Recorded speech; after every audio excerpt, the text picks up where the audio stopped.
Hello ಸ್ನೇಹಿತರೆ, welcome back to my YouTube channel. ಈ ಒಂದು ಪೇಜಲ್ಲಿ ಸ್ವಲ್ಪ ದಿನ ಜಾಸ್ತಿ ಗ್ಯಾಪ್ ತೊಗೊಂಡ್ಬಿಟ್ಟೆ ಅಂತಲೇ ಅನಿಸುತ್ತೆ. But it's okay. ಇವತ್ತಿಂದ ಆದಷ್ಟು ಕನ್ಸಿಸ್ಟೆಂಟಾಗಿ ವೀಡಿಯೋಸ್ನ ಪೋಸ್ಟ್ ಮಾಡಲಿಕ್ಕೆ ಪ್ಲ್ಯಾನ್ ಮಾಡಿದ್ದೀನಿ. ಸೊ ನಿಮ್ಮ ಸಪೋರ್ಟ್ ಕೂಡ ತುಂಬಾ ಇಂಪಾರ್ಟೆಂಟ್ ಅಂತಲೇ ಹೇಳ್ಬೋದು ಸ್ನೇಹಿತರೆ. ಇಷ್ಟು ದಿನ ನನ್ನ ಪೇಜ್ಗೆ ತುಂಬ ಚೆನ್ನಾಗಿ ಸಪೋರ್ಟ್ ಮಾಡಿದ್ದೀರಾ. ಐ ಹೋಪ್ ಇನ್ಮೇಲೂ ಕೂಡ ಹಾಗೆ ಸಪೋರ್ಟ್ ಮಾಡ್ತೀರಾ ಅಂತ ಅಂದ್ಕೊಂಡು ಇವತ್ತಿನ ವೀಡಿಯೋನ ಶುರು ಮಾಡ್ತಾ ಇದ್ದೀನಿ. ವೀಡಿಯೋನ ಎಂಡ್ವರೆಗೂ ನೋಡಿ. ಹಾಗೆ ನಾನು ಶೇರ್ ಮಾಡುವಂತಹ ನನ್ನ ಒಪಿನಿಯನ್ ನಿಮಗೇನಾದ್ರು ಇಷ್ಟ ಆದರೆ ಪ್ಲೀಸ್ ವಿಡಿಯೋಗೆ ಲೈಕ್ ಮಾಡಿ. ಹಾಗೆ ನಮ್ಮ ಯೂಟ್ಯೂಬ್ ಚಾನಲ್ನ ಸಬ್ಸ್ಕ್ರೈಬ್ ಮಾಡ್ಕೊಂಡು ವಿಡಿಯೋ ನೋಡೋದನ್ನು ಮರಿಬೇಡಿ. ಸ್ನೇಹಿತರೆ, ಇವತ್ತಿನ ವಿಚಾರ ಬಂದು ಯೋಗ್ಯತೆಗೆ ಮೀರಿದ ಆಡಂಬರ ಮನುಷ್ಯನನ್ನು ಸಾಲಗಾರನನ್ನಾಗಿ ಮಾಡುತ್ತೆ ಅನ್ನೋದು. ಇದು ಎಷ್ಟು ಸತ್ಯ ಅಂತ ನಮ್ಮೆಲ್ಲರಿಗೂ ಗೊತ್ತೇ ಇರುತ್ತೆ ಸ್ನೇಹಿತರೆ, ಅಲ್ವಾ? ಕೆಲವೊಮ್ಮೆ ಏನಾಗ್ಬಿಡುತ್ತೆ ಅಂದರೆ, ನಾವು ಯಾವುದೋ ಒಂದು ಆಮಿಷಕ್ಕೆ ಒಳಗಾಗಿನೋ ಅಥವಾ ಯಾರ ಮೇಲೆ ಚಾಲೆಂಜ್ ಮಾಡೋಕ್ಕೋಗಿನೋ ನಮ್ಮ ಅವಶ್ಯಕತೆಗೆ ಮೀರಿ ನಾವು ಒಂದು ಜೀವನ ನಡೆಸಬೇಕು ಅಂತ ಡಿಸೈಡ್ ಆಗ್ತೀವಿ. ಬಟ್ ನಾವು ಡಿಸೈಡ್ ಮಾಡೋದು ಎಷ್ಟು ಈಸಿ ಅಂತ ತುಂಬ ಬೇಗ ಅನಿಸ್ಬಿಡುತ್ತೆ ನಮಗೆ. ಬಟ್ ಆಮೇಲೆ ಅದರಿಂದ ಬರುವಂತಹ ರಿಸಲ್ಟ್ ಏನಿರುತ್ತಲ್ವ ಫ್ಯೂಚರ್ಗೆ, ಅದ್ರ ಬಗ್ಗೆ ನಾವು ಯೋಚನೆ ಮಾಡೋದಿಲ್ಲ. ಅಟ್ ಎನಿ ಕಾಸ್ಟ್ ನನಗಿದು ಬೇಕಂದರೆ ಬೇಕು.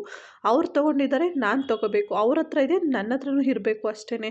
ಅವ್ರಿಗಿಂತ ನಾನೇನು ಕಮ್ಮಿನಾ? ಸೊ ಈ ಥರ ನಮ್ಮಲ್ಲೇ ಒಂದು ಏನು ಗೊತ್ತೋ ಗೊತ್ತಿಲ್ಲದೇನೋ ಒಂದು ನೆಗೆಟಿವ್ ಥಾಟ್ಸ್ಗಳು ಬರಲಿಕ್ಕೆ ಸ್ಟಾರ್ಟ್ ಆಗಿಬಿಡುತ್ತೆ. ಆವಾಗ ಏನಾಗುತ್ತೆ ಅಂತಂದರೆ, ನಮಗೆ ನಮ್ಮ ಅವಶ್ಯಕತೆ ಇರುತ್ತೋ ಇಲ್ವೋ ಗೊತ್ತಿಲ್ಲ, ಬಟ್ ಯಾರೋ ತೊಗೊಂಡಿದ್ದಾರೆ ಅಥವಾ ಅವ್ರ ಹತ್ರ ಇದೆ ಅನ್ನೋ ಒಂದು ಜಲಸೆ ಫೀಲಿಂದ ನಾವು ತೊಗೊಳಕ್ಕೆ ಸ್ಟಾರ್ಟ್ ಮಾಡ್ತೀವಿ.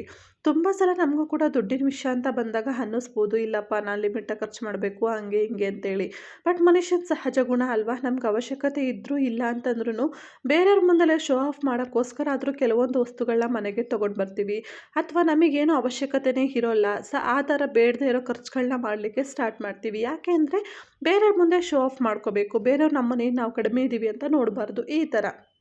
ಹಾಗಾಗಿ ನಮ್ಮ ಯೋಗ್ಯತೆಗೆ ಮೀರಿ ನಾವು ಜೀವನ ಮಾಡಲಿಕ್ಕೆ ಸ್ಟಾರ್ಟ್ ಮಾಡಿದಾಗ ಆಟೋಮೆಟಿಕಲಿ ನಾವು ಸಾಲಗಾರ ಹಾಗೇ ಆಗ್ತೀವಿ. ಹೌದು ಅಲ್ವಾ? ಇವಾಗ ಫಾರ್ ಎಕ್ಸಾಂಪಲ್ ನಮಗೊಂದು 10-15 ಸಾವಿರ ಸ್ಯಾಲ್ರಿ ಬರ್ತಾ ಇದೆ ಅಂತಂದರೆ ಅದಕ್ಕೆ ತಕ್ಕಂತೆ ನಮ್ಮ ಲೈಫ್ ಸ್ಟೈಲ್ ಹೇಗಿರಬೇಕು ಹಾಗಿದ್ರೇ ಓಕೆ. ಸೊ ಇಲ್ಲಪ್ಪ ಅದಕ್ಕಿಂತ ಮೀರಿ ನನ್ನ ಜೀವನ ಹೋಗಬೇಕು ಅಂತಂದಾಗ ಅದೇ ರೀತಿ ನಾವು ದುಡಿಲಿಕ್ಕೆ ಕೂಡ ಸ್ಟಾರ್ಟ್ ಮಾಡಿಕೊಂಡು ಆ ಥರ ಎಕ್ಸ್ಪೆಕ್ಟ್ ಮಾಡೋದ್ರಲ್ಲಿ ತಪ್ಪಿಲ್ಲ. ಬಟ್ ನಮಗೆ ಅರ್ನಿಂಗ್ಸ್ ಮಾತ್ರ ಕಡಿಮೆ ಇದೆ, ಎಕ್ಸ್ಪೆನ್ಸಸ್ ಮಾತ್ರ ಜಾಸ್ತಿ ಆಗ್ತಾ ಇದೆ ಅಂತಂದಾಗ ಆಟೋಮೆಟಿಕಲಿ ಸಾಲಗಾರ ಹಾಕೇ ಆಗ್ತೀವಿ. ಆದರೆ ಅದೇ ಸಾಲದಿಂದ ನಮಗೆ ಕೊನೆಗೆ ಮನಸ್ಸಿಗೆ ನೆಮ್ಮದಿ ಇರೋದಿಲ್ಲ, ಖುಷಿ ಇರೋದಿಲ್ಲ.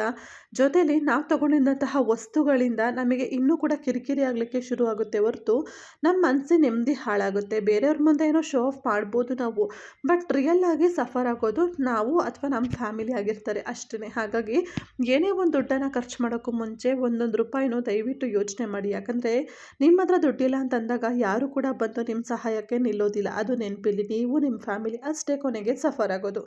ಇಷ್ಟೇ ಹೇಳ್ತಾ ಇವತ್ತಿನ ವಿಡಿಯೋ ಮುಗಿಸ್ತಾ ಇದ್ದೀನಿ. ವಿಡಿಯೋ ಇಷ್ಟ ಆದರೆ ಲೈಕ್ ಮಾಡಿ, ಚಾನಲ್ನ ಸಬ್ಸ್ಕ್ರೈಬ್ ಮಾಡಿ.